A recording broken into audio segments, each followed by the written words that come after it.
చాలా దిగ్భ్రాంతికి గురి చేసింది. నన్ను ఆదరిస్తున్న తెలుగు కుటుంబ సభ్యులకు మళ్ళీ మళ్ళీ చెప్తున్నా, మీ మంగ్లీ ఎలాంటి తప్పు చేయలేదు. ఈ కేసుకు నాకు ఎలాంటి సంబంధమూ లేదు. అబద్ధాన్ని అబద్ధమని చెప్పి ఇంత గొంతు చింపుకొని చెప్తున్నా కూడా నాపై బురద చల్లడం ఆగడమే లేదు.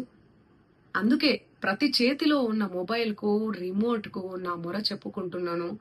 చట్టాన్ని గౌరవించే పౌరురాలిగా బాధితులకు న్యాయం జరిగేందుకు, దర్యాప్తు అధికారులకు సహకరించేందుకు నేను సిద్ధంగా ఉన్నానని మీకు విజ్ఞప్తి చేసుకుంటున్నాను. మంగ్లీ ఎలాంటి తప్పు చేయలేదు, చేయదు కూడా.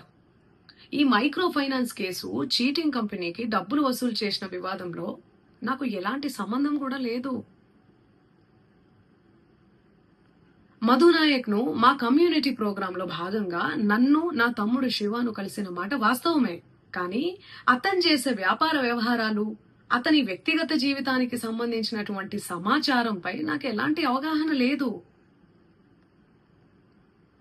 ఈ కేసు విషయం నా దృష్టికి వచ్చిన వెంటనే నేనే స్వయంగా వెళ్లి అడ్వకేట్ సుబ్బారావుతో పాటు రమావత్ మధుపై పోలీసులకు ఫిర్యాదు చేసిన. తప్పు చేసిన రమావత్ మధు అండ్ గ్యాంగ్ పై ఖచ్చితంగా చర్యలు తీసుకోవాల్సిందే. బాధితులకు న్యాయం చేయాల్సిందే.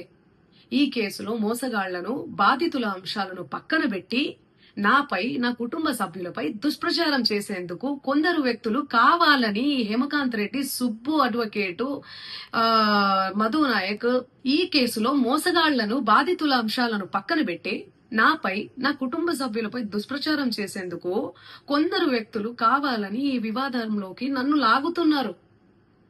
నిజానికి మైక్రో ఫైనాన్స్ అనే వ్యవహారంలో నష్టపోయింది బాధితులతో పాటు నేను కూడా ఒక బాధితురాలనే. వాళ్ళు అమాయకులు డబ్బులు పోగొట్టుకున్నారు. నేను పేరుని నష్టపోయాను. ఈ వివాదం తెరపైకి వచ్చినప్పటి నుండి ప్రతి క్షణం నా కుటుంబ సభ్యులు, నేను చేయని తప్పుకు బద్నామయ్యి మానసిక క్షోభకు గురి అవుతున్నాం. సో దయచేసి ఆలోచించండి అందరూ కూడా, ప్రజలారా.